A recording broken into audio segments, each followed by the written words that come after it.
की महिमा के लिए हम गीतों को गाएंगे, और जो भाई बहन गीत गाना चाहते हैं वो गा सकते हैं। जय मसीह की सबको। जय मसीह। प्रभु के महिमा के लिए हम भी एक सॉन्ग गाना चाहते हैं। प्रभु का धन्यवाद करूंगा, प्रभु का धन्यवाद करूंगा, उसकी संगति में सदा रहूंगा, साथ चलूंगा मैं जय जय पाऊंगा, प्रभु का धन्यवाद करूंगा। न देगी मुझे दुनिया कभी भी कोई सुख और शांति और न देगी मुझे दुनिया कभी भी कोई सुख और शांति और मेरे यीशु के साथ बने संगति में सदा मिलती खुशी मुझको, मेरे यीशु के साथ धन्य संगति में सदा मिलती खुशी मुझको, प्रभु का धन्यवाद करूंगा, उसकी संगति में सदा रहूंगा, साथ चलूंगा मैं जय जय गाऊंगा, प्रभु का धन्यवाद करूंगा, मेरी जिंदगी की हर परेशानी में खुल जाता है आशा का द्वार, मेरी जिंदगी की हर परेशानी में खुल जाता है आशा का द्वार, कभी ना डरूंगा कभी ना हटूंगा, चाहे जान भी देना पड़े, कभी ना डरूंगा कभी ना हटूंगा, चाहे जान भी देना पड़े, प्रभु का धन्यवाद करूंगा, उसकी संगति में सदा रहूंगा, साथ चलूंगा मैं जय जरूर पाऊंगा, प्रभु का धन्यवाद करूंगा, कितना जरूरत को पूरी करता है वो, कोई घटी नहीं मुझको, मेरी जरूरत को पूरी करता है वो, कोई घटी नहीं मुझको, प्रभु का धन्यवाद करूंगा, उसकी संगति में सदा रहूंगा, साथ चलूंगा मैं जय जय पाऊंगा, प्रभु का धन्यवाद करूंगा, मेरी आयु के दिन पग पग में सदा तेरी सेवा को पूरी करूंगा, मेरी आयु के दिन पग पग में सदा तेरी सेवा को पूरी करूंगा, एक बत्तीसमान जलता रहूंगा, तेरी महिमा मेरी कामना, एक बत्तीसमान जलता रहूंगा, तेरी महिमा मेरी कामना, प्रभु का धन्यवाद करूंगा, उसकी संगति में सदा रहूंगा, साथ चलूंगा मैं जय जय पाऊंगा, प्रभु का धन्यवाद करूंगा। आने सबको जानती। धन्यवाद सुंदर गीत के लिए। और कोई जन यदि गीत गाना चाहते हैं तो गा सकते हैं। जय मसीह। जय मसीह की। सॉन्ग नंबर 7 के गीत से 615 615 हर समय और हर हाल सब परिस्थितियों में।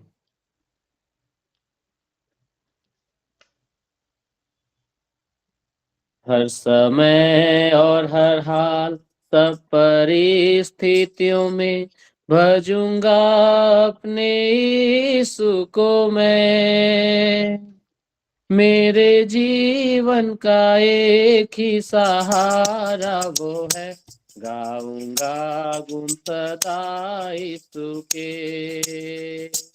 मेरे जीवन का एक ही सहारा वो है, गाऊंगा गुण सदा यीशु के। प्रायश्चित वो मेरा है, उद्धार वो करता है, वो मुक्ति दाता है, उद्धार भी ठहरा है। प्रायश्चित वो मेरा है, उद्धार वो करता है, वो वो मुक्ति मुक्ति दाता दाता है, है, उद्धार भी उद्धार भी ठहरा ठहरा है। है। हर समय और समय और हर हर हाल, सब हर परिस्थितियों में परिस्थितियों में भजूंगा अपने अपने यीशु यीशु को को मैं, मैं। मेरे जीवन का जीवन का एक ही एक ही सहारा सहारा वो है, वो है। गाऊंगा गुण सदा यीशु के। हे बाल को सवाओ, प्रभु का दर्शन पाओ, और सीखते तुम जाओ, सेवा में लग जाओ। हे बाल को सवाओ, प्रभु का दर्शन पाओ, और सीखते तुम जाओ, सेवा में लग जाओ। हर समय और हर हाल, सब परिस्थितियों में भजूंगा अपने अरे यीशु को आज क्या रहा है, मैं, कुर्सी यार ऊंची करनी है मेरे थोड़ी सी। जीवन का एक ही सहारा वो है, गाऊंगा कुर्सी ऊंची गुण करनी है, ओढ़ के सदा भी नहीं बैठूंगा यार। यीशु के। गलत सोचते हो तुम तो यार। मेरे जीवन का एक ही हाँ सहारा नहीं तो। वो है, गाऊंगा गुण सदा यीशु के। दृष्टि प्रभु तेरी धर्मी पर है लगी, सुनता है प्रभु तू धर्मी की विनती भी। दृष्टि प्रभु तेरी धर्मी पर है लगी, सुनता है प्रभु तू धर्मी की विनती भी। हर समय और हर हाल, सब परिस्थितियों में भजूंगा अपने यीशु को मैं, मेरे जीवन का एक ही सहारा वो है, गाऊंगा गुण सदा यीशु के। मेरे जीवन का एक ही सहारा वो है, गाऊंगा गुण सदा यीशु के। नम्र और खदीजन के पास वो रहता है, उनके दुआओं को छुटकारा देता है। नम्र और खदीजन के पास वो रहता है, उनके दुआओं को छुटकारा देता है। हर समय और हर हाल, सब परिस्थितियों में भजूं अपने यीशु को मैं, मेरे जीवन का एक ही सहारा वो है, गाऊंगा गुण सदा यीशु के। मेरे जीवन का एक ही सहारा वो है, गाऊंगा गुण सदा यीशु के। धर्मी की छावनी की दूत रक्षा है करता, उनको है छुड़ाता, जोखिम से बचाता। धर्मी की छावनी की दूत रक्षा है करता, उनको है छुड़ाता, जोखिम से बचाता। हर समय और हर हाल, सब परिस्थितियों में भजूंगा अपने यीशु को मैं, मेरे जीवन का एक ही सहारा वो है, गाऊंगा गुण सदा यीशु के। मेरे जीवन का एक ही सहारा वो है, गाऊंगा गुण सदा यीशु के। जिसने तुझे देखा प्रकाशित हो गया, लज्जित वो न हुआ, आनंद से भर गया। जिसने तुझे देखा प्रकाशित हो गया, लज्जित वो न हुआ, आनंद से भर गया। हर समय और हर हाल सब परिस्थितियों में भजूंगा अपने यीशु को मैं। मेरे जीवन का एक ही सहारा वो है, गाऊंगा गुण सदा यीशु के। मेरे जीवन का एक ही सहारा वो है, गाऊंगा गुण सदा यीशु के। आओ स्तुति करें, हम उसको सराहें और दंडवत भी करें, सांड सांड प्रणाम करें। आओ स्तुति करें, हम उसको सराहें और दंडवत भी करें, सांड सांड प्रणाम करें। हर समय और हर हाल सब परिस्थितियों में भजूंगा अपने यीशु को मैं। मेरे जीवन का एक ही सहारा वो है, गाऊंगा गुण सदा यीशु के। मेरे जीवन का एक ही सहारा वो है, गाऊंगा गुण सदा यीशु के। हालेलुया। धन्यवाद भाई सुंदर गीत के लिए। एक और लास्ट गीत हम गाएंगे, यदि कोई गाना चाहता है तो गा सकते हैं। गा, गाना गिनती 768 सियोन के गीत से मैं गाना चाहता हूँ।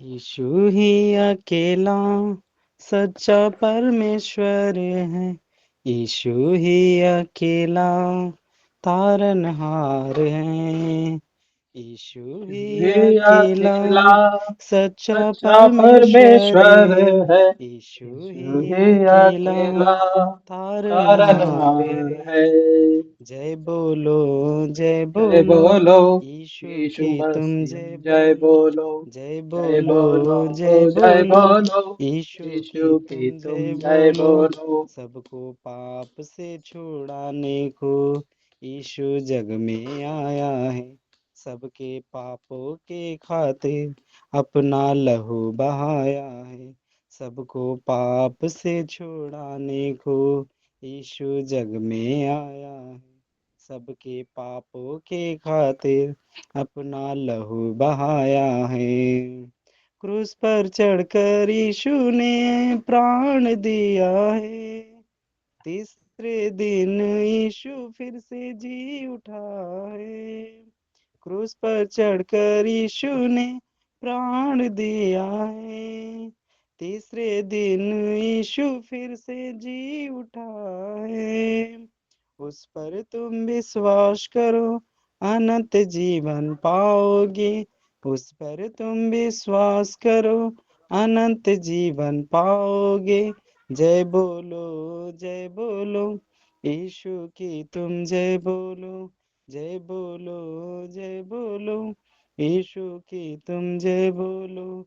यीशु ही अकेला सच्चा परमेश्वर है, यीशु ही अकेला तारनहार है, यीशु ही अकेला सच्चा परमेश्वर है, यीशु ही अकेला तारनहार है। क्यों तुम दुख से जीवन बिता रहे हो, शांति आनंद खोकर आंसू बहा रहे हो, क्यों तुम दुख से जीवन बिता रहे हो, शांति आनंद खोकर आंसू बहा रहे हो। दुख आंसू मिटाने वाला यीशु अकेला है। शांति आनंद देने वाला यीशु अकेला है। दुख आंसू मिटाने वाला यीशु अकेला है। शांति आनंद देने वाला यीशु अकेला है। उस पर तुम विश्वास करो, शांति आनंद पाओगे। उस पर तुम विश्वास करो, शांति आनंद पाओगे। जय बोलो, जय बोलो, यीशु की तुम जय बोलो। जय बोलो, जय बोलो, यीशु की तुम जय बोलो। यीशु ही अकेला सच्चा परमेश्वर है। यीशु ही अकेला तारनहार है। यीशु ही अकेला सच्चा परमेश्वर है। यीशु ही अकेला तारनहार है।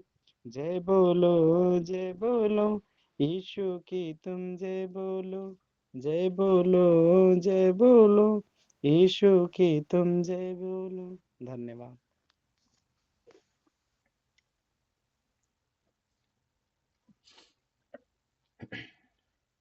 धन्यवाद भाई सुंदर गीत के लिए, और आप सभी के लिए भी धन्यवाद जो आज की शाम की संगति में आप सब लोग शामिल हुए हैं। परमेश्वर की महिमा हो, उसकी स्तुति हो और उसकी बड़ाई होती रहे। एक बार फिर सबको प्रभु यीशु मसीह के नाम से जय मसीह की। सबको मेरी आवाज क्लियर आ रही है? आवाज थोड़ा क्लियर नहीं आ रहा है ब्रदर। एक सेकंड। 48 अध्याय 11 1 वचन से 11 वचन तक। हे याकूब के घराने, यह बात सुन, तुम जो इस्राएली कहलाते और यहूदा के सोतों के जल से उत्पन्न हुए हो, जो यहोवा के नाम की शपथ खाते हो और इस्राएल के परमेश्वर की चर्चा तो करते हो, परंतु सच्चाई और धर्म से नहीं करते, क्योंकि वे अपने को पवित्र नगर के बताते हैं और इस्राएल के परमेश्वर पर, जिसका नाम सेनाओं का यहोवा है, भरोसा करते हैं। होने वाली बातों को तो मैंने प्राचीन काल ही से बताया है और उनकी चर्चा मेरे मुंह से निकली। मैंने अचानक उन्हें प्रकट किया और वे बातें सचमुच हुई। मैं जानता था कि तू हठीला और तेरी गर्दन लोहे की नस और तेरा माथा पीतल का है। इस कारण मैंने इन बातों को प्राचीन काल ही से तुझे बताया। उनके होने से पहले ही मैंने तुझे बता दिया, ऐसा ना हो कि तू यह कहने पाए कि यह मेरे देवता का काम है। मेरी खोदी हुई और ढली हुई मूर्तियों की आज्ञा से यह हुआ। तूने सुना है, अब इन सब बातों पर ध्यान कर और देखो, क्या तू उसका प्रचार न करोगे? अब से मैं तुम्हें तुझे नई नई बातें और ऐसी गुप्त बातें सुनाऊंगा जिन्हें तू नहीं जानता। वे अभी अभी सिरजे गई, प्राचीन काल से नहीं, परंतु आज ही से पहले तूने उन्हें सुना भी न था। ऐसा न हो कि तू कहे कि देख, मैं तो इन्हें जानता था। हाँ, नीचे तूने उन्हें ना तो सुना ना जाना, ना इससे पहले तेरे कान ही खुले थे, क्योंकि मैं जानता था कि तू निश्चय विश्वासघात करेगा और गर्भ ही से तेरा नाम अपराधी पड़ा है। अपने ही नाम के निमित्त मैं क्रोध के लिए में विलंब करता हूँ और अपनी महिमा के निमित्त अपने आप को रोक रखता हूँ। ऐसा ना हो कि मैं तुझे काट डालूं। देख, मैंने तुझे निर्बल तो किया, परंतु चांदी के समान नहीं। मैंने दुख की भट्टी में परख कर तुझे चुन लिया है अपने निमित्त। हाँ, अपने ही निमित्त मैंने यह काम किया है। तेरा नाम क्यों अपवित्र ठहरे? अपनी महिमा में दूसरों को नहीं दूंगा। धन्यवाद। परमेश्वर इस पढ़े गए वचन का आशीष दे। हम एक छोटी प्रार्थना करेंगे। प्रेमी अनुग्रहकारी ईश्वर, हम धन्यवाद देते हैं इस समय में जो आपने हमारे लिए दिया, और हम सबको एक और मौका दिया ताकि हम आज भी आपके साथ, आपके वचन से और आपकी आत्मा में हम संगति कर सके।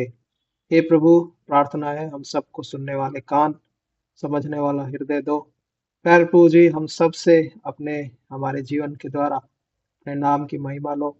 हम में से हर एक जन आपके बातों को सुनने वाला हो सके प्यारे प्रभु जी। इसी प्रकार से मैं भी अपने आप को आपके चरणों में रखता हूँ। मेरी भी बातें नहीं परंतु हम आपकी बातों को ध्यान करने वाले हो सके। हे प्रभु, हम सब पर आप बड़ा अनुग्रह दिखाइए। मैं भी अपने आप को आपके चरणों में रखते हुए इस प्रार्थना को हमारे उद्धारकर्ता मसीह यीशु के नाम से मांगते हैं, आमीन। आमीन। पिछले दिनों में हम यशायाह के 46वें अध्याय को देख रहे थे कि कैसे परमेश्वर अंत तक लेकर के चलने वाला परमेश्वर है। जब तक हमारी आयु पूरी नहीं हो जाती तब तक परमेश्वर की प्रतिज्ञा है कि मैं तुम्हें लिए फिरता रहूंगा। और जब ये बातें परमेश्वर इजरायली लोगों से अपने दास यशायाह के द्वारा बातें कर रहा है, उसी समय में जब 47वें अध्याय को जब आप कभी समय निकाल के पढ़ोगे तो वहां पर परमेश्वर पहले तो बोलता है कि जो फारस का जो राजा है 46वें अध्याय में, फारस का जो राजा है वो बेबीलोन पर चढ़ाई करके उनको अपनी अधीनता में लेगा और बेबीलोन के लोग अपने देवताओं को अपने कांधों पर उठा करके इधर से उधर फिरेंगे, पशुओं के ऊपर रखते हुए घूमेंगे वो। क्यों? क्योंकि उस समय में जो फारस का जो राजा है वो उन पर चढ़ाई करेगा, युद्ध करने के लिए वो तैयार हो जाएगा। ऐसे समय में परमेश्वर अपने लोगों को बड़ी शांति और बड़ा सांत्वना के साथ और बड़े विश्वास के साथ परमेश्वर कहता है कि मैं तुम्हें लिए फिरता रहूंगा। और इसी समय में जब 47वां अध्याय आप पढ़ोगे तो बाबुल के देश यानी बेबीलोन के ऊपर परमेश्वर फारस राजा के द्वारा उस बेबीलोन के जो साम्राज्य है, बेबीलोन का जो पूरा राज्य है, उसको पूरा कुचल देता है, सब कुछ खत्म कर देता है उस समय में।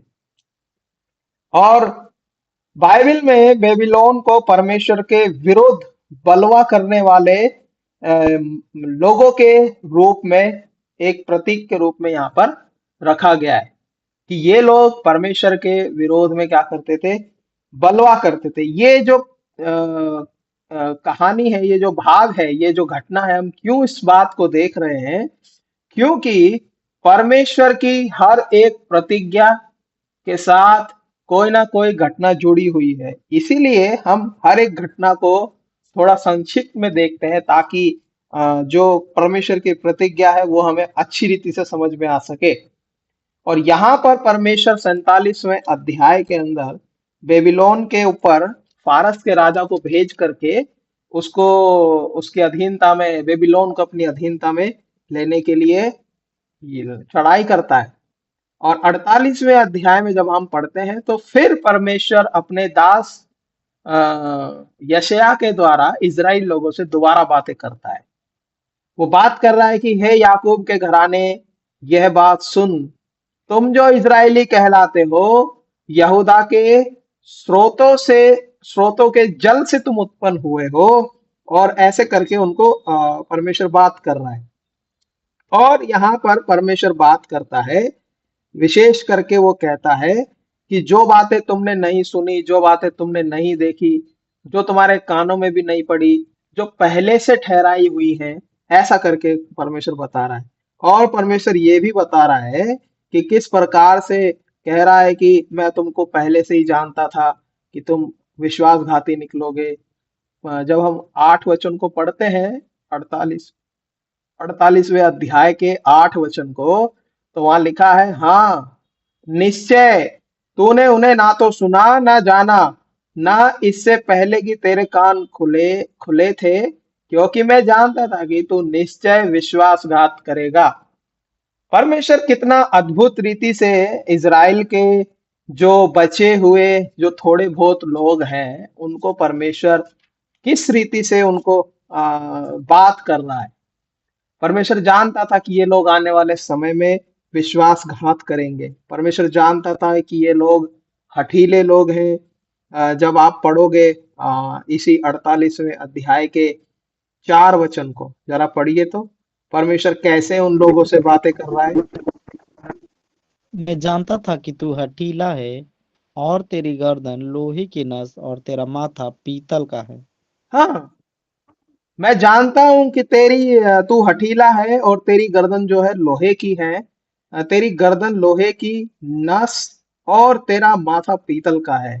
इस कारण मैंने तुझे इन प्राचीन काल से ही तुझे क्या किया है बताता आया हूँ। उनके होने से पहले ही मैं तुझे बता दिया है। ऐसा ना हो कि तू ये कहने पाए कि ये मेरे देवता के या फिर मेरे खोदी हुई या ढाली हुई मूर्तों की आज्ञा से हुआ है। और जब आप 6 वचन में आते हो तो 6 वचन में परमेश्वर भविष्यवाणी करता है कि जब इज़राइल के लोग बेबीलोन की बंधुआई से जब छूट करके जाएंगे तब परमेश्वर उनको नई नई बातें और ऐसी गुप्त बातें सुनाऊंगा। ऐसा करके वो परमेश्वर वहां पर भविष्यवाणी करता है। 6 वचन को भी पढ़िए जरा एक बार। तूने सुना है कि अब इन सब बातों पर ध्यान कर और देखो क्या तुम उसका प्रचार ना करोगे। अब से मैं तुझे नई नई बातें और ऐसी गुप्त बातें सुनाऊंगा जिन्हें तू नहीं जानता। परमेश्वर इज़राइल के लोगों से इतना प्रेम करता है, अपने लोगों से जिनको उसने सिरजा, जिनको उसने नाम लेकर के बुलाया, जिनको उसने कहा कि तू मेरा ही है। ऐसा करके परमेश्वर उनसे इतना प्रेम कर रहा है। और जब परमेश्वर उनसे प्रेम कर रहा है तो परमेश्वर उनके लिए भविष्यवाणी कर रहा है। क्या भविष्यवाणी कर रहा है? ना तो तूने जो बातें सुनी है सो अब इन बातों पर ध्यान कर और देखो क्या तुम उसका प्रचार ना करोगे। अब से मैं तुझे नई नई बातें और ऐसी गुप्त बातें सुनाऊंगा जिन्हें तू नहीं जानता। ये बात जब परमेश्वर कहता है, ये आने वाले छुटकारे के बाद जब बेबीलोन से जब इजरायली लोग छुटकारा पाके जाएंगे, उस समय में परमेश्वर उनको नई नई बातें, नई नई चीजें, नए नई तरीके से परमेश्वर उनको बात करेगा, गुप्त बातें परमेश्वर उनको बताएगा। और ऐसे ही बात करते करते परमेश्वर अपने वचन में क्या कहता है। 10 वचन को आप पढ़िए। 10वें वचन को पढ़िए आप। देख मैंने तुझे निर्बल तो किया परंतु चांदी के समान नहीं। मैंने तुझे दुख की भट्टी में परख कर तुझे चुन लिया है। हाँ, परमेश्वर यहाँ पर कह रहा है चांदी की नाई नहीं मैंने तुमको परखा, या जैसे चांदी परखी जाती है वैसे मैंने तुमको नहीं परखा। मैंने तुमको नहीं परखा, इसका मतलब क्या है कि यह है कि यह होगा कि पिघलने के समय में जब जैसे चांदी को जब परखा जाता है तो उसको पिघला करके देखा जाता है, उसको गर्म करके देखा जाता है। उसी संदर्भ में, उसी तरीके से परमेश्वर बात कर रहा है कि अन्य राजाओं के द्वारा, अन्य लोगों के द्वारा मैं तुमको क्या करूंगा, ताड़नाएं दूंगा। और पिछले अध्ययनों में हमने देखा था कि 7 राजाओं ने इन लोगों के ऊपर राज्य किया है, इन इजरायली लोगों पे। और ये जब बेबीलोन की बंधुआई में जब ये गए तो उस समय में परमेश्वर अपने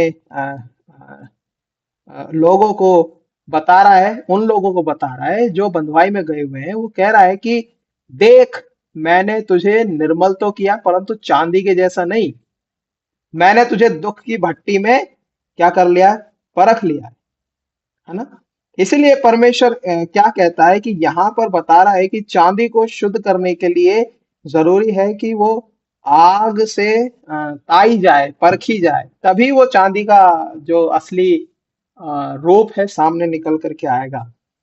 जब आप सुनार को देखते हैं या फिर, तो उसमें वो सुनार उस चांदी को जब तक पिघलाता है, जब तक पिघलाता है, तब जब तक कि उसके अंदर का कचरा बाहर नहीं निकल जाता और वो सुनार की शक्ल उस चांदी के पिघले हुए तरल पदार्थ में नहीं दिख जाती, तब तक सुनार उस चांदी को पिघलाता रहता है। ठीक वैसे ही परमेश्वर आपको और हमको परखता है। हर एक परिस्थिति में, हर एक समय में, हर एक समस्या में, हर एक बात में परमेश्वर हमको परखता है। और यहाँ पर परमेश्वर आरंभ कर रहा है, कोई अच्छी बात से परख नहीं रहा है, परंतु एक यहाँ पर बड़े दुख के साथ कह रहा है कि वो मैं तुमको मैंने तुझे दुख की भट्टी में परख कर तुझे क्या कर लिया है, चुन लिया है। परमेश्वर कहाँ से परखने की शुरुआत करता है? दुख से। और यहाँ पर परमेश्वर इजराइल लोगों को बता रहा है कि ऐसे मैं तुमको परखूंगा। ये तरीका है परमेश्वर के परखने का। प्रभु कहता है कि मैं तुझे शुद्ध करूंगा, क्योंकि जैसा वो पवित्र है वैसा ही हमें भी वो पवित्र बनाना चाहता है। परमेश्वर का सबसे बड़ा उद्देश्य जो आपके और मेरे लिए है वो यही है कि वो हमें अपनी स्वयं की पवित्रता का भागीदार या फिर सहभागी या फिर उसके जैसा वो हमको बनाना चाहता है। इसीलिए परमेश्वर कहता है कि दुख की बात यह है कि हम किसी दूसरे की तरह पवित्र नहीं बनना, परंतु हम परमेश्वर की तरह पवित्र बनना है। आप मुझको देख करके पवित्र नहीं बन सकते और ना ही मैं आपको देख करके पवित्र बन सकता हूं या फिर आपके अनुसार चल के, लेकिन परमेश्वर के वचन के अनुसार और उसको देख करके चलने से हम अपने अपने जीवन को क्या कर सकते हैं, सही कर सकते हैं। और यही चीज परमेश्वर इजराइली लोगों को सिखा रहा है। और यहाँ पर वो शुद्ध करने वाली आग को आग में से होके जाने की बात कर रहा है। हाँ, ऐसा हम देखते हैं कई जगहों पर किसी चीज को परखने के लिए हाँ आग में से डाल देते हैं, है ना। किसी चीज को ये असली सोना है तो उसको पिघला करके देखेंगे। हाँ, और उसके बाद चांदी है तो उसे भी पिघला करके देखेंगे। और अगर और भी चीजों की जांच करनी होती है या फिर और भी चीज करनी होती है तो हर एक चीज के लिए एक परख या फिर एक मापदंड रखा गया है। लेकिन परमेश्वर एक आपके एक साधारण व्यक्ति को कैसे परख रहा है? वो कह रहा है कि मैं तुझे दुख की भट्टी में परख कर तुझे क्या करेगा, चुन लेगा, चुन लेगा। इसलिए दूसरी चीजों को शुद्ध करने के लिए आग का उपयोग किया जाता है, कभी भी देख लेना। लेकिन परमेश्वर यहाँ एक उसके पीछे चलने वाले व्यक्ति को, जिसने उसे चुना, जिसने उसे नाम लेकर के बुलाया, जिसने कहा कि मैं अपनी महिमा दूसरे को नहीं दूंगा। हे याकूब, हे मेरे बुलाए हुए इज़राइल, मेरी ओर कान लगाकर सुन। ऐसा करके जब वो बात कर रहा है तो वो कह रहा है कि दुख की भट्टी में परख कर मैं तुझे क्या करूंगा, चुन लूंगा। तो आपको और मेरे को परमेश्वर कैसे चुना है? आपकी और मेरे जीवन का क्या हाल है? ये तो इजरायली लोगों की जीवन की घटनाएं हम देख रहे हैं। ये तो इजरायली लोग हैं जो परमेश्वर के द्वारा बुलाए हुए थे, ठहराए हुए थे, नियुक्त किए हुए थे। हाँ, परमेश्वर उनको किसी साबुन से या फिर किसी और चीज से शुद्ध नहीं कर रहा है, लेकिन उनको परमेश्वर दुख में से ले जा करके उनको परख रहा है। उनकी उनकी जो असली चेहरा है उसको सामने लाने की कोशिश कर रहा है। इसीलिए परमेश्वर उनको 70 साल की बंधुआई में, बाबुल की बंधुआई में लेकर के गया, बेबीलोन की बंधुआई में उनको लेकर के गया। और यहाँ पर जब हम देखते हैं कि कैसे परमेश्वर उनको चुनने के विषय में बात करता है, हाँ, चुनने के विषय में, हाँ, सारी चीजों को हम क्या कर सकते हैं, शुद्ध करने के लिए हमें अलग अलग तरीके अपनाने पड़ते हैं। हाँ, कोई मूल्यवान चीज है उसको शुद्ध करना है तो कपड़ा है उसको साफ करना है, घर है उसको भी साफ करना है। बहुत सी चीजों को साफ करने के लिए हम बहुत सारी चीजों का उपयोग करते हैं। लेकिन परमेश्वर जब किसी चीज को शुद्ध करता है तो उसका तरीका अलग है, या फिर किसी चीज को सही करता है तो उसका तरीका अलग है। प्रभु जब हमें चुन लेता है, परमेश्वर जब हमको नाम लेकर या फिर अपनी योजना में हमको बुलाता है, तब वो हमारे लिए एक बहुत ऊंचा आदर्श रखता है, क्योंकि वो हमें पवित्र बनाना चाहता है, बिना किसी दाग के, बिना किसी दोष के। वो हमें महिमा देना चाहता है, महिमावान बनाना चाहता है। इसीलिए वो कहता है कि दुख की भट्टी में से ले जाता है।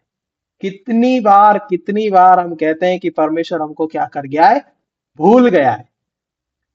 कोई भयंकर परिस्थिति होने से, कोई बीमारी होने से, कोई समस्या होने से, कोई तकलीफ होने से हम सोचते हैं, अरे ये तकलीफ हमारे पर इसीलिए आई क्योंकि परमेश्वर हमें भूल गया। ऐसा नहीं है। लेकिन परमेश्वर, जब हम बीमार पड़ने लगते हैं तब भी परमेश्वर हमारे साथ रहता है।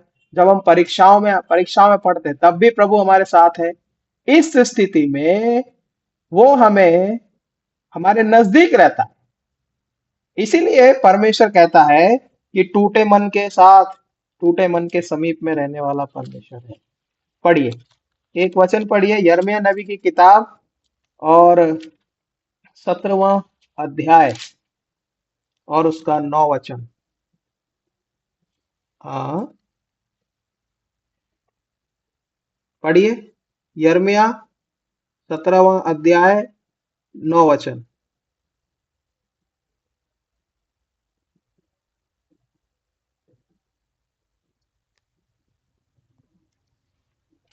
मिला?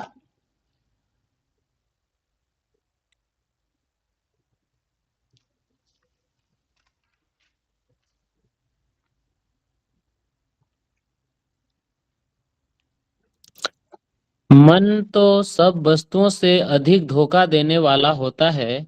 उसमें असाध्य रोग लगा है। उसका भेद कौन समझ सकता है? 10 वचन भी। मैं यहोवा मन को खोजता और हृदय को जांचता हूँ, ताकि प्रत्येक जन को उसी की चाल चलन के अनुसार अर्थात उसके कामों का फल दूं। हाँ, परमेश्वर कहता है कि मैं मन को जांचता हूँ और मैं चाल चलन को भी देखता हूँ, ताकि प्रत्येक जन को उसकी कामों के अनुसार मैं क्या दे सकूं, बदला दे सकूं। और जब परमेश्वर हमको जांचता है, जब परमेश्वर हमको परखता है और जब परमेश्वर हमारे कामों को जांचता है, तो उसका जो जांचने का तरीका है वो बहुत ही अलग होता है। हाँ, बहुत अलग तरीके से परमेश्वर हमको जांचता है। उसका कोई एक मापदंड नहीं है, लेकिन एक सही तरीका जैसा बाइबल में लिखा है कि परमेश्वर ने इजरायली लोगों को जब जांचा तो उनको दुख की भट्टी में से लेकर के गया, ऐसा लिखा है। ये दुख की भट्टी में से परमेश्वर क्यों लेके जाना चाहता है, क्या कारण है? पढ़िए व्यवस्था विवरण 4 अध्याय और उसका 20 वचन। क्यों परमेश्वर उनको दुख की भट्टी में से लेकर के जा रहा है? व्यवस्था विवरण 4 अध्याय और उसका वचन 20। और तुमको यहोवा लोहे के भट्टे के सरीखों मिस्र देश से निकाल ले आया है, इसीलिए कि तुम उसका प्रजा रूपी नीच भाग ठहरो, जैसा आज प्रकट है। हाँ, परमेश्वर तुमको मिस्र जैसे लोहे के भट्टे सरीखे देश में से तुमको क्या करके लाया है, निकाल करके लाया है। तुम वहां तड़पते थे, तुम कराहते थे, तुम बुड़बुड़ाते थे, तुम सोचते थे कि परमेश्वर ने अब हमें क्या कर दिया है, छोड़ दिया है। हाँ, परमेश्वर देखता है और कैसे ले जाता है, लोहे के भट्टे के सरीखे मिस्र देश में से निकाल करके लाया है। क्यों निकाल के लाया है? ताकि तुम उसकी प्रजा रूपी निज भाग ठहर सको। यही कारण है कि परमेश्वर उनको दुख की भट्टी में से निकाल करके लाया है। हाँ, जब एक बार, कितनी बार? एक बार जब हम अपने पापों की क्षमा को पा लेते हैं प्रभु से प्रार्थना करके, और जब वह उन्हें हमेशा के लिए परमेश्वर हमारे पाप को क्या कर देता है, क्षमा कर देता है। लेकिन जब हम कोई गलती करते हैं तो हम स्वयं पर, वो जरूरी है कि हम उस गलती को मान लें। हाँ, हम अपने पापों को स्वीकार कर लें, उसके बहुमूल्य लहू से अपने पापों को धो ले, और हमारे पाप सदा के लिए परमेश्वर क्षमा करना चाहता है। और एक बार जब उसने क्षमा कर दिए, तो क्या हम दोबारा परीक्षाओं में नहीं पड़ेंगे? क्या हमारे जीवन में दोबारा हम गिरेंगे नहीं? दोबारा हम ठोकर नहीं खाएंगे?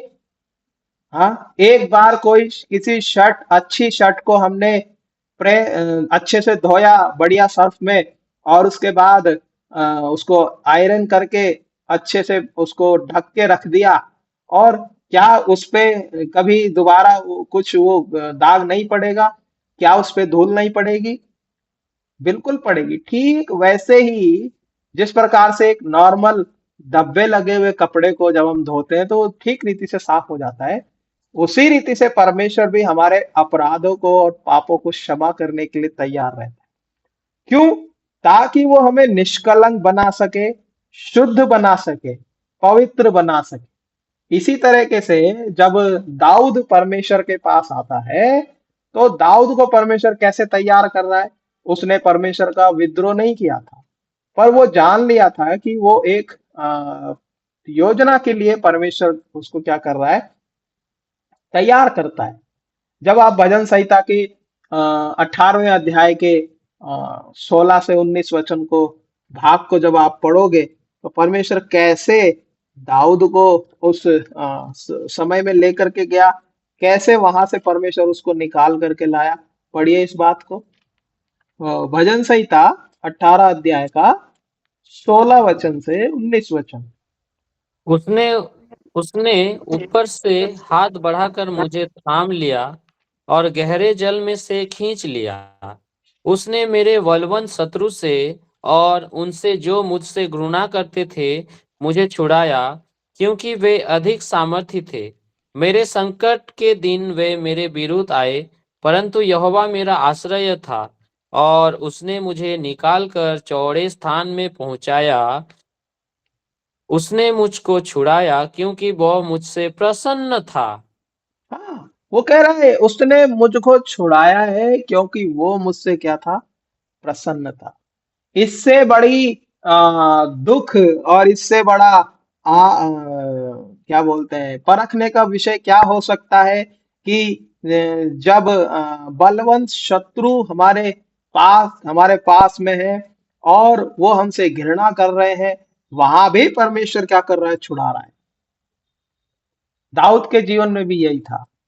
जब दाऊद बचपन में छोटा था तो उसके भाई उसको महत्व नहीं दिया करते थे, बोलते थे अरे तुम यहाँ हमारे बीच में क्या कर रहे हो। दाऊद सबसे छोटा घर में था।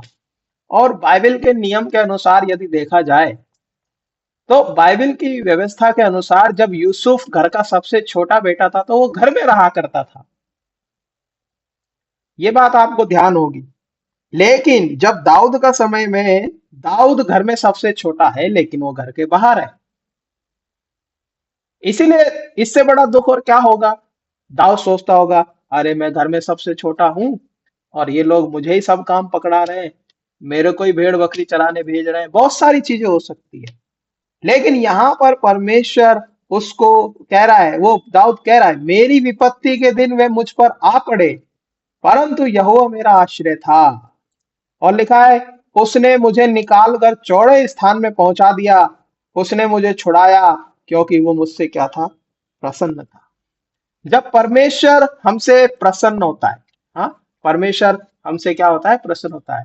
इसीलिए परमेश्वर चाहता है कि हम वो हमको उस परख में से लेकर के जाए, ताकि वो हमको परखे, ताकि वो हमको जांचे, ताकि वो हमको एक ऊंचा स्थान पर रखे। परमेश्वर हमें जब चुन लेता है तब वो हमारे लिए एक बहुत ऊंचा स्थान रखता है, बहुत ऊंचा।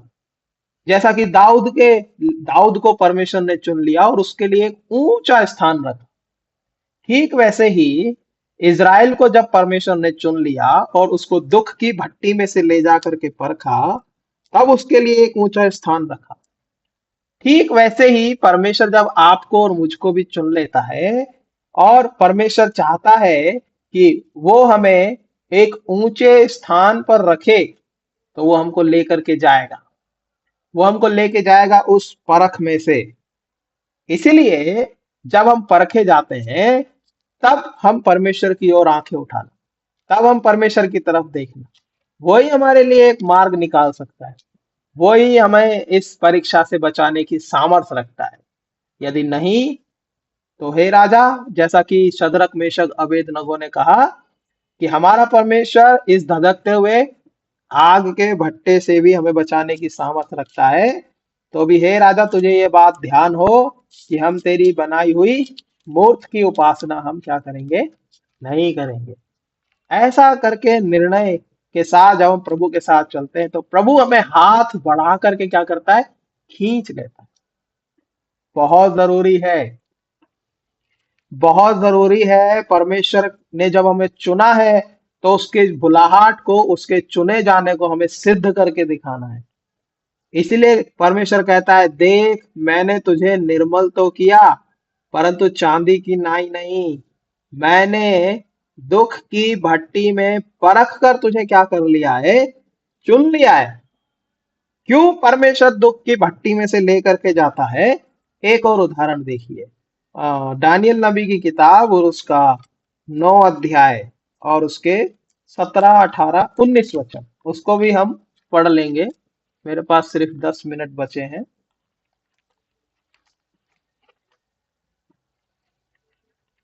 9 अध्याय का हे हमारे परमेश्वर अ, हे हमारे परमेश्वर, अपने दास की प्रार्थना और गिड़गिड़ाहट सुनकर अपने उजड़े हुए पवित्र स्थान पर अपने मुख का प्रकाश चमका।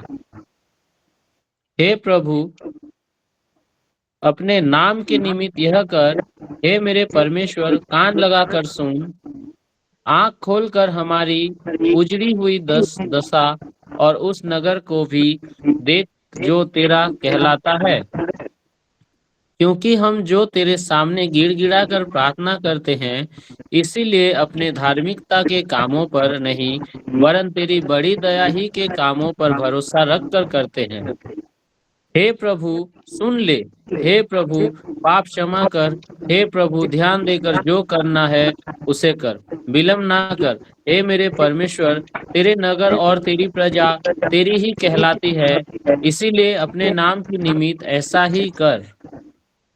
यहाँ पर जो परमेश्वर का जन दानियल है, उस समय में वो क्या कर रहे हैं,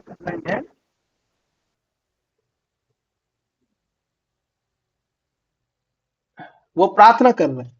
और प्रार्थना क्या कर रहे हैं कि हे हमारे परमेश्वर, अपने दास की प्रार्थना और गिड़गिड़ाहट सुनकर अपने उजड़े हुए पवित्र स्थान पर अपने मुख का प्रकाश चमका।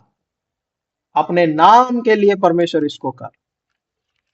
जब परमेश्वर के नाम के या फिर परमेश्वर के हाथों में हम सब बातों को रख देते हैं, तब परमेश्वर प्रार्थना को सुनता है, क्योंकि वहां परमेश्वर अपने नाम के लिए काम करता है। इसी प्रकार से जब दानियल भी जब शेर की गुफा में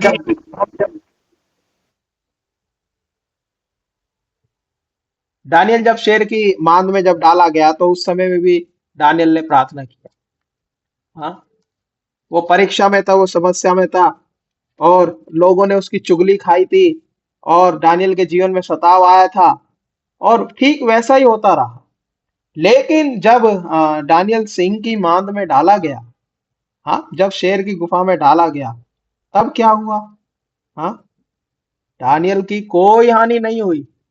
और हम दानियल के 6 अध्याय में इन बातों को देख सकते हैं। क्यों? क्योंकि परमेश्वर ने उसको परखा था, और उसके 3 दोस्तों को भी परमेश्वर ने परखा। दानियल के साथ के जो 3 दोस्त थे, शद्रक, मेशक और अबेदनगो ने अपने विश्वास के आधार पर वो क्या हुए, अपने विश्वास के जो प्रमाण है उसको उन्होंने दिया, और वो परखे गए, और वो धधकते हुए भट्टे में भी डाले गए, और परमेश्वर ने उनकी क्या करी है, रक्षा करी है। ठीक वैसे ही यहाँ पर भी परमेश्वर इजरायली लोगों को परख रहा है। वो बंधुआई में जाने वाले हैं, और परमेश्वर उनको छुड़ाने की बात कर रहा है। परमेश्वर कह रहा है कि मैं तुमको छुड़ा लूंगा, मैं तुमको परख के तुम्हें कुछ दुख के भट्टे में से तुम्हें क्या कर लूंगा, चुन लूंगा। यही कारण है कि परमेश्वर अपने लोगों को, जिनको वो चुन लेता है, वो कभी नहीं छोड़ता, कभी नहीं त्यागता। हाँ, इसी तरह नए नियम में भी पौलुस प्रेरित को 40 प्रकार के जो क्लेश जो उसके जीवन में आए हैं, उनमें से होकर के जाना पड़ा। कुछ क्लेश कुरिन्थुस की पत्री में लिखे हैं, पहला दूसरा कुरिन्थियों में लिखे हैं। हाँ, इसीलिए जब परमेश्वर परखता है, जब परमेश्वर क्लेशों में से लेकर के जाता है, तो इसका मतलब यह है कि परमेश्वर हमारे जीवन से ये चाहता है कि जब उसने हमें चुना है, जब उसने हमें नियुक्त किया है, जब उसने हमें ठहराया है, तो उसका अधिकार बनता है कि वो हमको परखे। किसी भी चीज को जब हम खरीदते हैं तो हम उसको परखते हैं, या फिर किसी भी चीज की हम कीमत चुकाते हैं, हम उसको परखते हैं। परमेश्वर ने आपके और मेरे लिए अपने पुत्र को द्वारा उस कीमत को चुकाया है तो आपको और मुझको भी परखेगा। प्रकाशित वाक्य में लिखा है, जो दुख तुझे झेलने हैं उनसे मत डर। पढ़िए क्या लिखा है प्रकाशित वाक्य में। जब आप पढ़ते हो वहां लिखा है, जो दुख तुझे झेलने हैं उनसे मत डर। हम्म, प्रकाश-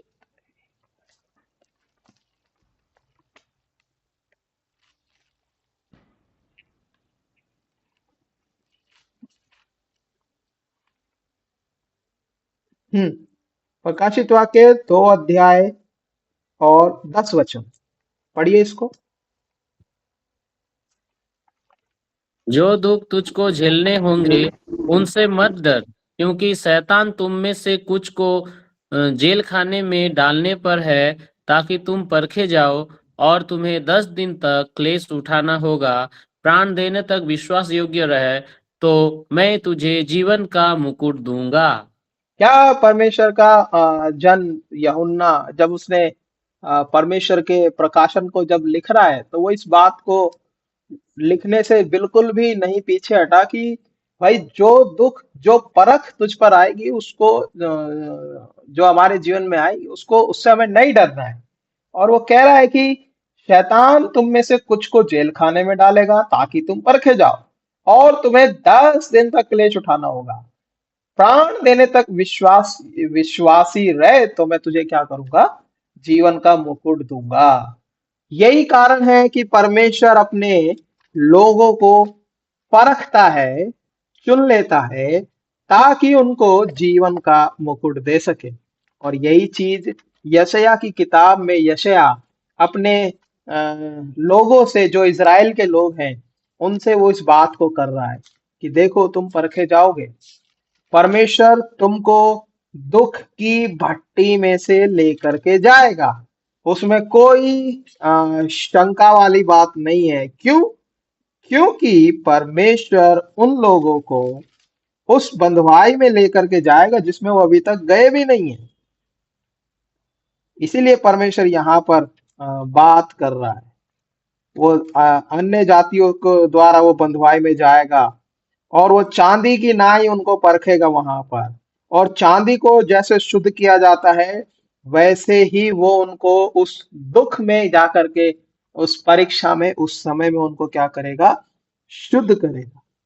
यही कारण है इजरायली लोगों के लिए कि वो बंधुआई में भी नहीं गए हैं, लेकिन परमेश्वर उनको बाबुल से यहूदा को छुड़ाने के विषय में, बेबीलोन से यहूदी लोगों को छुड़ाने के विषय में यहाँ पर प्रतिज्ञा करता है।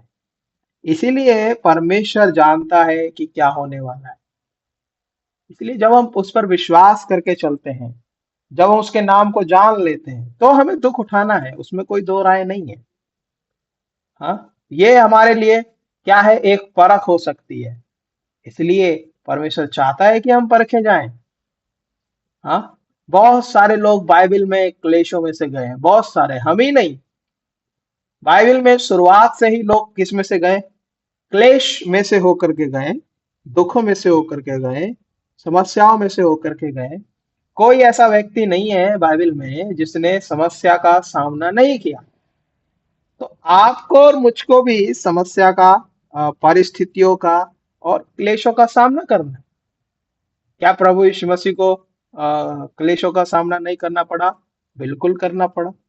और यहाँ इजरायली लोग जिनको परमेश्वर ने चुना है, जिनको परमेश्वर ने नाम लेकर के बुलाया है, जिनको परमेश्वर कहता है कि तुम मेरी निज प्रजा हो, उन लोगों को भी परमेश्वर परख रहा है। इसलिए बहुत जरूरी है परमेश्वर के वचन को जब हम अपने जीवन में देखते हैं, जब हम उसको पढ़ते हैं, तो परमेश्वर ने हमें इसीलिए रखा है ताकि हम उसके नाम की महिमा कर सकें, ताकि उसका नाम अपवित्र ना ठहरे। हाँ, और अपने नाम के निमित्त, हाँ, अपने ही नाम के निमित्त परमेश्वर ये करता है। हो सकता है हम ढिठाई में चल रहे हो सकता है हम हठीले हो गए हो सकता है हम विश्वासघाती भी हो गए हो, क्योंकि इजरायली लोगों को यही नाम से परमेश्वर पुकार रहा है। हो सकता है कि परमेश्वर हो सकता है कि हम पिछली बातों को भूल गए हो जो परमेश्वर की हमने सुनी थी, या फिर उसके अनुसार हम ना चल रहे हो, उसके ऊपर भरोसा रख के हम ना चल रहे हो, ये भी हो सकता है। लेकिन परमेश्वर कभी नहीं भूलता। हाँ, इसीलिए वो कहता है, हाँ निश्चय निश्चय मैं जानता था कि तू विश्वासघाती है। इसीलिए जब हम उस पर विश्वास करके चलते हैं तो हमारे जीवन में परीक्षाएं आती हैं, प्रलोभन आता है, समस्याएं आती हैं, लेकिन वो परमेश्वर के सामर्थ्य से बड़ी नहीं हो सकती। इसलिए वो कहता है कि मैंने तुझे क्या किया है, परखा है। और परमेश्वर की परख ये बताती है कि उसने हमें चुना है और वो हमारे लिए एक अच्छी सोच रखता है, एक अच्छा विचार हमारे लिए रखता है। इसलिए यशायाह 48:10 में उसने कहा, देख मैंने तुझे निर्मल तो किया परंतु चांदी की नाई नहीं, मैंने मैंने दुख की भट्टी में परख कर तुझे क्या कर लिया है, चुन लिया है। तो प्रभु आपसे और हमसे भी यही अपेक्षा करता है कि हम उसके साथ अंत तक विश्वास योग्य बने रहे। और परमेश्वर चाहता है कि जब उसने हमें चुना तो वो हमारे लिए एक बड़ा उद्देश्य रखता है, एक ऊंचा आदर्श रखता है आपके और मेरे लिए। यही इस पर्वत शिखर का अनुभव है कि परमेश्वर ने जब हमें चुना तब वो हमारे लिए एक ऊंचा आदर्श रखता है। तो प्रभु हमारी सहायता करे कि उसने हमें चुना, उसने हमारे लिए एक ऊंचा आदर्श रखा है कि हम उसमें विश्वास योग्य रह सके। तो प्रभु हमारी सहायता करेगा। प्रभु इस वचन पर आशीष दे। आइए हम प्रार्थना करेंगे। सबको जय मसीह की। राजकुमार भाई, जी भाई जी, प्रार्थना कीजिए। ठीक है भाई जी। सामर्थ्य पिताजी, अनुग्रहकारी प्रभु,